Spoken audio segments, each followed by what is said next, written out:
नमस्कार सबैजनालाई। सधैँ झैं आज पनि उपस्थित भइसकेको छु। मेरो नाम सी उमेश भट्टराई। शेयर बजार तथा मौद्रिक नीतिको कुरा गर्ने छलफल गर्ने क्रममा आज मेरो विषयवस्तु रहेको छ तेस्रो त्रैमासिकको 2077-78 वर्षको मौद्रिक नीति राष्ट्र बैंकले सार्वजनिक गरेको छ रिभ्यू र उक्त मौद्रिक नीतिमा के कसो प्रोभिजनहरू आएका छन्, के कस्तो पोलिसीहरू लिने भन्ने कुरा गरिएको छ र के कुराहरू एचिभ भइसके तीसँग सम्बन्धित विषयवस्तुमा आज हाम्रो छलफल हुँदैछ। आउनुस् तपाईलाई म उक्त मौद्रिक नीतिको कपी सँगसँगै एनालाइसिस प्रस्तुत गर्न जाँदैछु।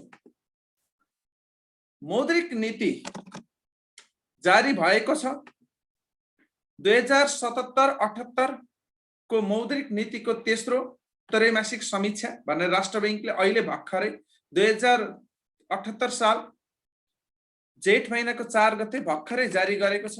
अब यो भित्र रहेका प्रोभिजनले शेयर बजारमा कस्तो प्रभाव पर्छ र नर्मल हाम्रो इकोनोमिक इन्डिकेटरहरूको अवस्था कस्तो रहेको छ त्यो बारेमा हामी यहाँ छलफल गर्न जाँदैछौँ। र सरसर्ती हेर्दा त्यति धेरै आत्तिनुपर्ने अवस्था कोभिडको कारणले रहेको छैन मैले सरसर्ती हेर्दाखेरि। त्यसैले अब हामी यहाँ डिटेलमा हेर्न जाँदैछौँ।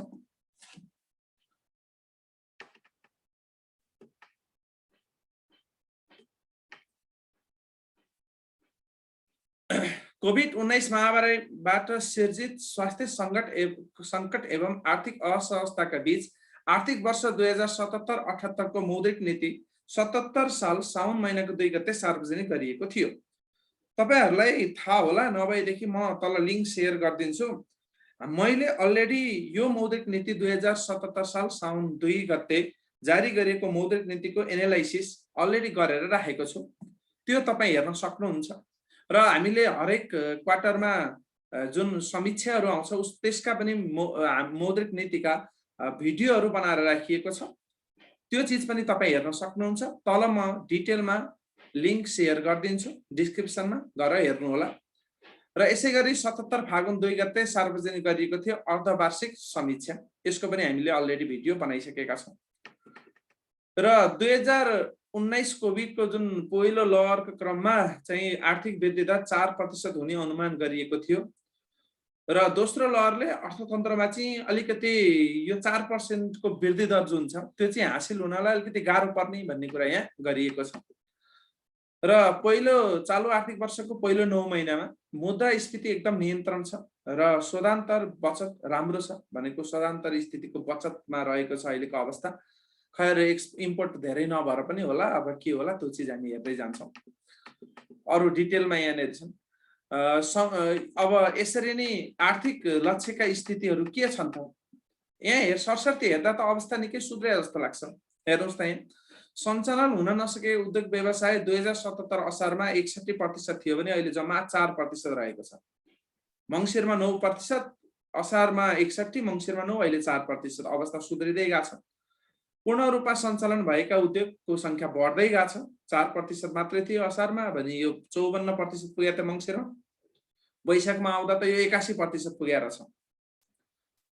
अब आंशिक सञ्चालन भएका उद्योगको पनि संख्या अलिकति वैशाखमा चाहिँ आंशिक घटेर उता पूर्ण रूपमा सञ्चालनमा गएको हो। फेरि यो नभन्नु होला 34, 36 अनि यो घट्यो नभन्नु होला माथि गयो। अनि उत्पादन कारोबारको स्थिति पनि राम्रै छ, अवस्था बढ्दै छ। रोजगारीको अवस्था पनि राम्रै पोजिटिभ देखाइरहेछ। यो इन्डिकेटरबाट चाहिँ हामी भन्न सक्छौं अवस्था राम्रै अवस्थामा गइरहेको छ। मुद्रास्फीति इन्फ्लेसनको दर हेर्नुहुन्छ भने पोहोर सालको कम्पेरिजनमा पोहोर 2076 चैत्रमा समग्रमा 6.74% थियो भने यसपालि घटेर 3.10% छ। मौद्रिक नीति त ले गर्दा त तपाईको इन्फ्लेसन रेटलाई चाहिँ एकदम कन्ट्रोलमा राखेको छ। यो खुशीको पक्ष हो। यसमा हामी सबै खुशी हुनुपर्छ। इन्फ्लेसन कन्ट्रोल हुनु भनेको यस्तो अवस्थामा धेरै राम्रो चीज रहेको छ। अब त्यसपछिबाट हामी जाउँ वित्तीय क्षेत्रको स्थिति। यो जुन लक्ष्यहरू थियो त्यो अनुसार लक्ष्य अनुसारको सबै कामहरू भइरहेछ, धेरै डिटेलमा दिइएको छ। हामी चाहिँ अलिकति शेयर बजारलाई डाइरेक्टली हिट गर्ने कुरासँग लिएर जाँदै छौं। अब तरलताको कुरा चाहिँ मुख्य शेयर बजारमा हिट गर्ने कुरा हो, त्यही भएर यसमा हामी आउँ। तरलता प्रवाह भनेको राष्ट्र बैंकले चाहिँ पैसा बजारमा फाल्नु पर्थ्यो, रेपोको थ्रु राष्ट्र बैंकले पैसा बजारमा दिन्थ्यो, त्यो चाहिँ घटेको छ। 76-77 मा 187 अर्ब रुपियाँ तरलता प्रवाह बजारमा गरेको थियो भने 77-78 को यो 9 महिनामा चाहिँ जम्मा 8 अर्ब रुपियाँ बजारमा दिनु परेछ। यसको मतलब बुझिन्छ बजारमा लिक्विडिटी पर्याप्त छ र राष्ट्र बैंकले दिनु परेको छैन। तरलता पर्सोचनको मतलब हुन्छ रिभर्स रेपोको थ्रु चाहिँ तरलतालाई पर्सोचन गर्छ, राष्ट्र बैंकले लिन्छ बजारको तरलता। बजारमा मार्केटमा तरलता धेरै भयो भने राष्ट्र बैंकले पैसा लिनेलाई हामी रिभर्स रेपो भन्छौँ। त रिभर्स रेपो जारी गरेर र निक्षेप सङ्कलन गरेर तरलता चाहिँ राष्ट्र बैंकले तानेको छ बजारबाट। भनेको मतलब बजारमा लिक्विडिटीको अवस्था अत्याधिक धेरै देखिरहेको छ यो दुईटा इन्डिकेटरबाट। जबकि 58 अर्ब थियो पोहोरको 9 महिनामा, 76-77 भने 77-78 आर्थिक वर्षको 9 महिनामा यो बढेर 303 अर्ब पुगेको छ। चाहिँ मार्केटमा अत्याधिक धेरै लिक्विडिटी चाहिँ धेरै देखिएको पाइन्छ। अब ब्याज दरको कुरा गर्नुपर्दा यहाँ इन्ट्रेस्ट रेटका सबै एक ठाउँमा समराइज दिएको छ, हामीले त लाइन बाइ लाइन पढ्न आवश्यक छैन। समराइजमा हेर्ने हो भने ट्रेजरी बिलको ब्याज पनि अलिकति बढेको छ। 76-24 भन्दा 77-24 मा ट्रेजरी बिलको ब्याज बढेको छ। तै पनि अन्तर बैंकका दर भने बैंक बीचको लेन्डिङ रेट चाहिँ 2.13 बाट 2.03 भने चाहिँ घटेकै छ। त्यसरी नै अन्य वित्तीय संस्थाहरू बीचको अन्तर वाणिज्य बैंकको 2.03, अन्य वित्तीय संस्थाहरूको 1.92 अथवा 1.92% रहेको छ। यो घट्ने क्रममै छ। भनेपछि मार्केटमा लिक्विडिटी पर्याप्तले यो इन्डिकेट गर्छ कि बजारमा टनाटन पैसा भयो, एकदम धेरै पैसा भयो भने इन्टर बैंकिङ लेन्डिङ रेट चाहिँ के हुन्छ, कम हुन्छ। अनि वाणिज्य बैंकहरूको कर्जाको औसत ब्याज दर पनि के छ, यो पनि घटेको छ। कर्जाको ब्याज दर पोहोर साल चैतमा 11.77% एभरेजमा कर्जाको ब्याज दर थियो भने यसपालि 8.61 अथवा 8.61% रहेको छ। यसले चाहिँ अझै मार्केटमा चाहिँ धेरै राम्रो अवस्था जनाउँछ। शेयर बजारलाई चाहिँ यसले एकदम धेरै पुश गर्छ। शेयर बजार अझै बढ्ने क्रममै छ। आजै शेयर बजारले ऐतिहासिक छलाङ लागेको थियो, त्यति हुँदा पनि बजार अझै बढ्नेतिर यो इन्डिकेटरहरूले जनाइरहेको छ। वाणिज्य बैंकको निक्षेप औसत ब्याज दर, वाणिज्य बैंकको ब्याज दर चाहिँ 4.79% छ, जबकि पोहोर 6.74% थियो। यो असार एन्ड भन्दा पनि झन घटेको छ। भनेपछि बैंकमा त पैसा कसले राख्ने, अब ब्याज दर यति धेरै घटेको छ। आधार दर बेस रेट पनि घटेको छ, 6.90% मा छ बेस रेट। भनिसकेपछि तपाईले जसले पनि अब यो चीज, यो इन्डिकेटरले के देखाउँछ भन्दा बजारमा लिक्विडिटी फालाफाल छ, बैंकले ब्याज दिएकै छैन, एकदम कम दिइरहेछ र मानिसहरूले अब लगानी गर्ने ठाउँ अरू उद्योग धन्दाहरू अब कोभिडको कारणले बन्द छ भनेपछि पैसा जाने कहाँ, फेरि पनि शेयर बजारमै हो। शेयर बजारमा त अझै ठुलो उछाल आउने त हामीले देख्दैछौँ, यो इन्डिकेटरले त्यही भनिरहेछ। अनि कृषि तथा वित्तीय क्षेत्र व्यवस्था कार्यान्वयनको स्थिति, अब कृषिमा कर्जाहरू दिने भन्ने थियो, 12.36% कर्जा चाहिँ प्रवाह भइसकेको रहेछ, 15% दिनुपर्ने मध्ये। अब त्यसरी नै वाणिज्य बैंकको कुल कर्जा लगानी 78 मसान्तसम्म न्यूनतम 6%, 7%, 9%, 10% ऊर्जा क्षेत्रमा हुनुपर्नेमा 5.97% कर्जा प्रवाह भइसकेको छ। भनेको मतलब ऊर्जा क्षेत्रमा पनि हाइड्रो पावर सेक्टर भनौँ अथवा वाइन्ड मिल भनौँ अथवा त्यसपछिबाट सोलर सिस्टम भनौँ, यसमा राम्रै कर्जा गइरहेछ। अब सहुलियतपूर्ण कर्जाको पनि स्थिति राम्रो छ। धेरै ऋणीहरूले 2304 ऋणीले 3 अर्ब 26 करोड कर्जा लगिसकेका छन् र पुनर्कर्जा पनि राम्रै गइरहेछ। लघु वित्तीय संस्थाहरूले पुनर्कर्जा लगिरहेछन्। त्यसपछिबाट अब घरेलु तथा साना किसानहरूले लगिरहेछन्, त्यसको पनि डाटाहरू राम्रो दिएको छ। यसले पनि अल्टिमेटली लिक्विडिटी बढाउनलाई धेरै सहयोग गरेको छ र सस्तो ब्याज दरमा पैसा पाछन् र राम्रो काम गरिरहेछन् र आर्थिक स्थितिलाई चलायमान भइरहेछ। देशको आर्थिक अवस्था चलायमान भइरहेछ। यो कारणले गर्दा अति प्रभावित पेशा व्यवसाय सञ्चालनको लागि कर्जा दिने भनेर एउटा नीति ल्याएको थियो। 7 वाणिज्य बैंकबाट 33 जना ऋणीलाई 42 करोड गरिएको छ, प्रदान गरिएको छ।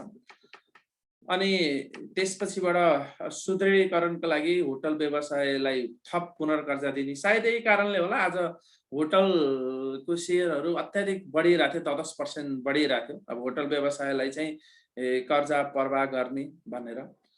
अनि त्यसपछिबाट 6 महिनासम्म बढीको ब्याज बक्यौता नरहेको अवस्थामा धितो लिलामी तथा कालो सूची प्रक्रियामा समावेश नगर्ने भन्ने 2078 मसान्तसम्म स्थगन गर्नुपर्ने, अब यो कार्यान्वयनमा आइसकेको छ।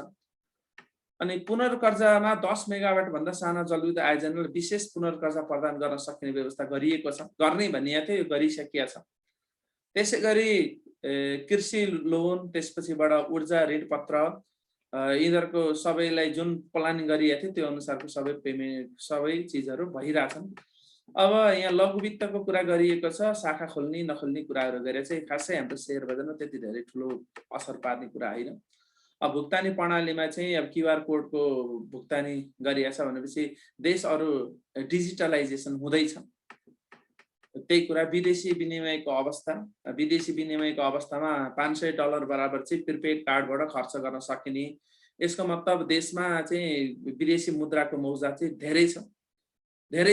त्यही कारणले गर्दा यसरी सरकारले चाहिँ डलरमा अथवा विदेशी मुद्राको खर्च गर्नलाई सहज बनाइरहेछ। यसको मतलब चाहिँ विदेशी मुद्राको अवस्था देशमा अहिले राम्रो छ। अब यो ड्याप र डिए अन्तर्गत जुन एकपल्टमा सामान आयात गर्दा $1,00,000 बराबर समेत गर्न सकिनेछ। पहिले 35,000 थियो, यसलाई चाहिँ $1,00,000 सम्म बनाइएको छ। र कोभिड-19 को कारणले व्यवसाय प्रभावित भई फरेन करेन्सीमा लिएको ऋण चाहिँ नेपाली रुपियाँमा भुक्ता गर्न सक्ने व्यवस्था कार्यान्वयनमा आएको छ। अनि बैंक तथा वित्तीय संस्था विप्रेषण सेवा प्रदायक कम्पनीले विद्युतीय माध्यमबाट विप्रेषण भित्राउन सक्ने, मोबाइल ब्याङ्किङ, इन्टरनेट ब्याङ्किङहरूद्वारा भुक्तानी गर्न सकिने, यो चिज चाहिँ अब कार्यान्वयनमा आएको छ। अब अन्तर्राष्ट्रिय परिदृश्य हेर्नु पर्दा चाहिँ सशर्त हामीले हेर्दा 2019 मा आर्थिक वृद्धि दर पोजिटिभ देखिन्छ सबैको, 20 मा नेगेटिभ देखिन्छ, 21 मा र सबैको पोजिटिभ देखिन्छ र राम्रै देखिन्छ। विश्व अर्थतन्त्र चाहिँ 6% ले बढेको देखिरहेछ। यसको मतलब पोजिटिभ, सबै पोजिटिभ छ। यसको मतलब चाहिँ विश्व नै अहिले पोजिटिभतिर गइरहेको छ। राम्रो सन्देश दिन खोजिएको छ, योबाट राम्रो इन्डिकेटरहरू देखिएको छ। सन्देश दिनुभन्दा पनि इन्डिकेटर देखिएको छ। अनि अब 4% आर्थिक वृद्धि दर हासिल गर्ने भनेको थियो, त्यो चाहिँ अलिकति दोस्रो लहरले गर्दा चाहिँ अलिकति गाह्रो पर्ने भन्ने कुरा यहाँ गरिएको छ। त्यसपछिबाट अब कर्जा विस्तार अत्याधिक धेरै भइरहेको थियो चैत मसान्तसम्म। त्यो कारणले गर्दा लिक्विडिटीको अभाव भइसकेको थियो। फेरि अलिकति चाहिँ यो कोभिड सेकेन्डको कारणले गर्दा कर्जाको अलिकति रोकिएर कर्जा रोकिएर फेरि तरलता चाहिँ राम्रै देखिया छ र ब्याज दर यसले गर्दा सामान्य रहने देखिया छ। यहाँ त्यही कुरा गरिएको छ। कर्जा अत्याधिक बढिरहेको थियो चैतसम्ममा, धेरै बढाएको थियो। त्यसले गर्दा चाहिँ लिक्विडिटी एकदम क्राइसिस भइसकेको थियो। त्यो फेरि अहिले अवस्था ठिक छ। अब कार्यदिशाहरू चाहिँ के छ भन्दा वित्तीय अस्थायित्वमा जोखिम आउन नदिने तर्फ जुन यता स्टेबल पोलिसी छ त्यो चाहिँ स्टेबलै रहोस्, तलमाथि नहोस् भन्नेतिर ध्यान दिएको छ। अब उपायहरू के गरिएको छ भन्दाखेरि यो चाहिँ मुख्य कुरा हो। यसैको थ्रु चाहिँ हामी धेरै कुराहरू अनुमान लगाउन सक्छौँ। अब उपायहरू के छन्? मौद्रिक नीति उपयुक्त कार्यदिशा अनुरूप विद्यमान अनिवार्य तरलता वैधानिक भनेको CRR, त्यसपछि SLR, बैंक दर, ब्याज दर कोरिडोरको सबै व्यवस्थाहरू यसरी राखिएको छ।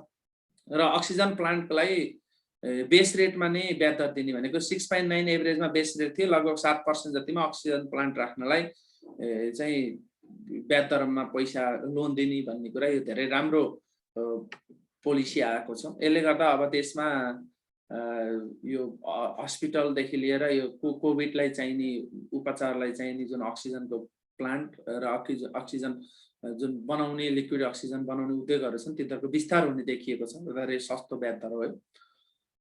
र 50 करोडसम्म अक्सिजन प्लान्ट स्थापना गर्ने प्रयोजनको लागि र 20 करोडसम्मको कर्जालाई 1 वर्षको लागि विशेष पुनर्कर्जा उपलब्ध गराउने, यो पनि राम्रो सुविधा दिने खोजिरहेको छ सरकारले।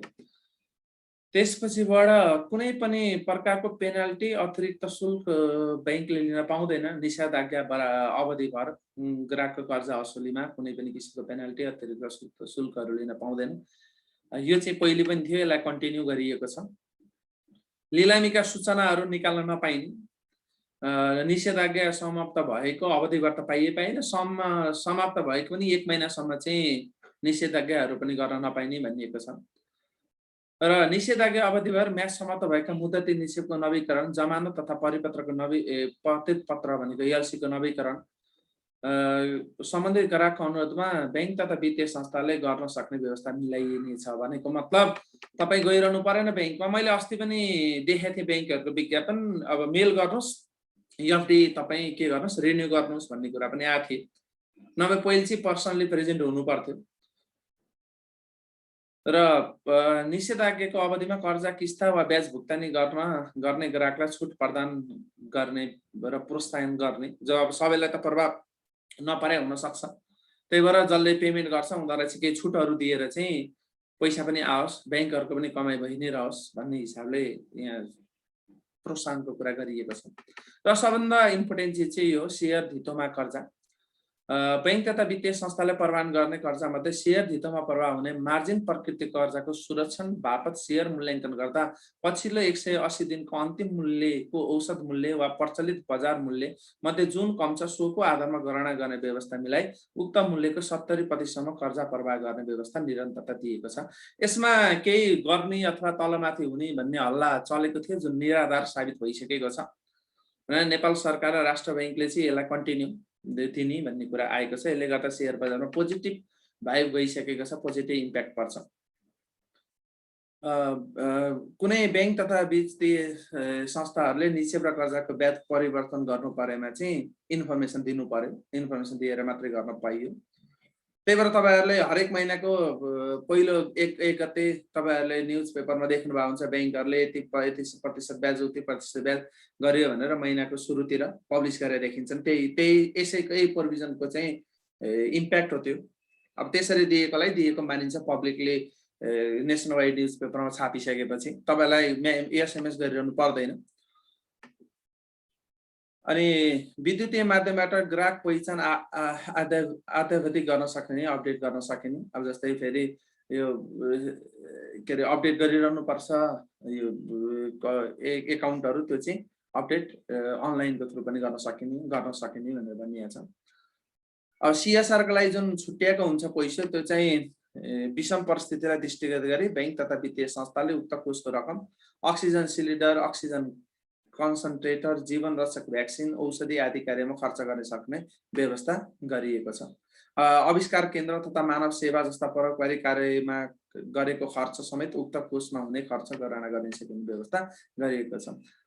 अब यो हाम्रो राष्ट्रिय आविष्कार केन्द्रलाई चाहिँ फाइदा हुने भयो। अब त्यहाँ पैसा धेरै जाने भयो, बैंकहरुले अब मन फुकाएर दिनु पर्यो। यो चीज अब अरूतिर गर्ने सीएसआर गर्ने अहिले अवस्था छैन। भुक्तानी सम्बन्धी कार्य गर्न अनुमति पत्र प्राप्त संस्थाहरू परोपकारी अनुगमन, भुक्तानी प्रणाली सम्बन्धी निरीक्षण कार्यविधि अब जारी गरिनेछ। कार्यविधि जारी गरेपछि वित्तीय साक्षरताकै चेतनामूलक कार्यक्रम। समग्रमा भन्नुपर्दा आज 2078 जेठ महिनाको 4 गते जुन थर्ड क्वार्टरको ओभरभ्यू गरिएको छ मौद्रिक नीतिको, यो चाहिँ एकदम पोजिटिभ भाइब दिइरहेछ र यसले शेयर बजारलाई उचाइमा लाने पक्का छ। 3500 मेरो विचारमा 3500 त अब शेयर बजारले चुम्छ नि 3500 को अङ्क। मैले 2077 साल साउन 2 गते त्यतिखेर 2500 चुम्छ भनेर भन्दा अचम्मै थियो।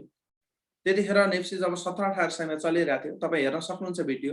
र अब यो भाइबले गर्दा चाहिँ नेप्सीलाई 3500 चुम्नबाट रोक्न सकिने अवस्था छैन। अब कारोबार बढेछ, देशको अथवा राष्ट्र बैंकको नीति यति राम्रो आइरहेछ शेयर बजारलाई इम्प्याक्ट गर्ने गरी, पोजिटिभ इम्प्याक्ट भाइब दिने गरी। ल आजलाई यति नै गरौँ। शेयर बजारमा लगानी गर्नुस्, राम्रो कमाउनुस्। धेरै धेरै धन्यवाद। Okay, bye bye.